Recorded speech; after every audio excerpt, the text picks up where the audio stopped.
Hi everyone, it's Brittany from Creating Writing Warriors, and I know it's only February, but I am already thinking spring. So today we're going to go over my spring themed story starters and what filling out one of these story starters would look like in the classroom.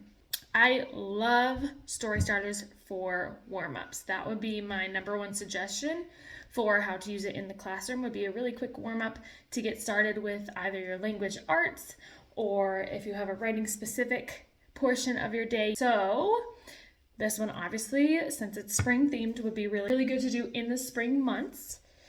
So maybe March, April, May, kind of depends. For me here in Wisconsin, we don't really get spring weather until May or June, so I probably wouldn't use it until closer to May. But for some of you, you may have spring-like weather coming as early as March, so you can use it then if you would like. Another use for these would be early finisher activities. So if you are, there's testing that happens in the spring. If you're testing and you want the students to work on something when they're done with testing, this would be a good option.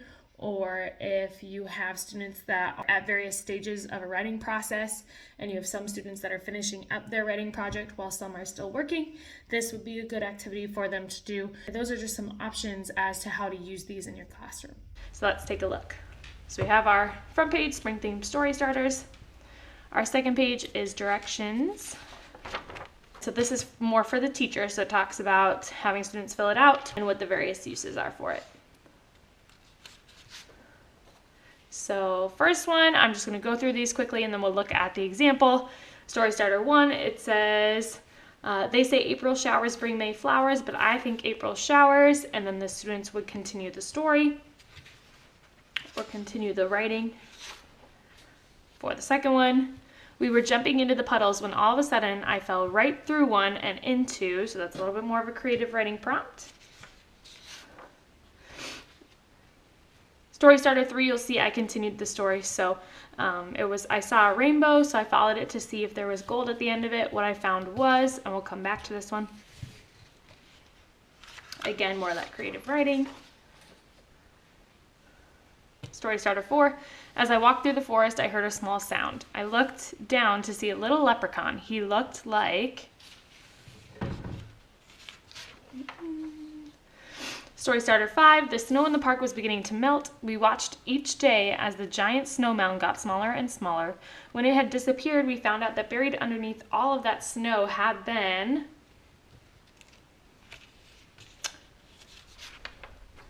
Story starter 6, this year, instead of hiding Easter eggs, our family hid. So they could use their actual lived experience, or they could come up with something. Story starter 7, the perfect spring day looks like, sounds like, and smells like this. Now again, they could use their creative writing or they could draw from past experiences. Story starter 8, it was pouring outside, but instead of raining water, it was raining. Story starter 9, I knelt down to pick up the gold coin on the ground, which had a clover leaf ingrained onto it. When I picked it up, and students fill in the blank. And then last but not least, it was the first spring morning where you didn't need to wear a coat outside. I said goodbye to my parents and went out to play with my friends. Here's what happened next.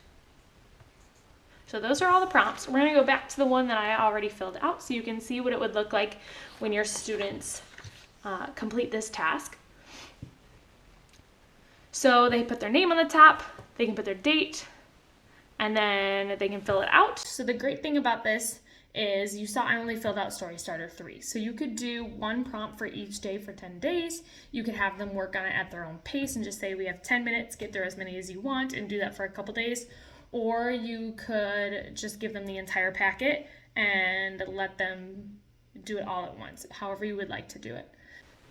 So here's the example, story starter 3. I saw a rainbow, so I followed it to see if there was gold at the end of it. What I found was, and then I continued the story, not a pot of gold, but a field of colorful Pegasuses.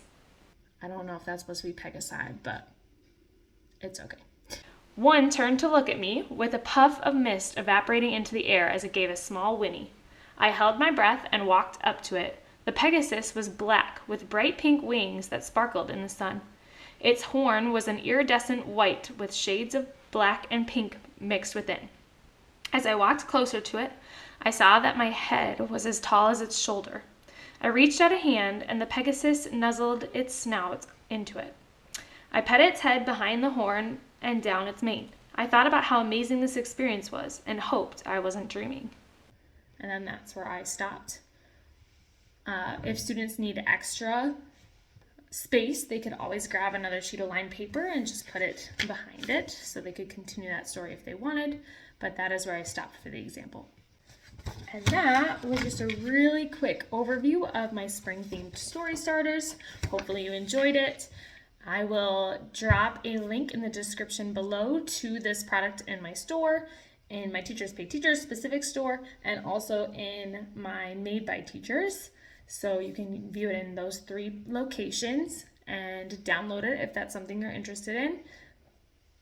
I also have an Instagram, Facebook, email chain, all of that. So I will drop that in the link below as well. And then if you use this in your classroom and you have any comments or suggestions, feel free to pop them in the comments below. I would love to see that. And I hope you have a fantastic rest of your first day in February.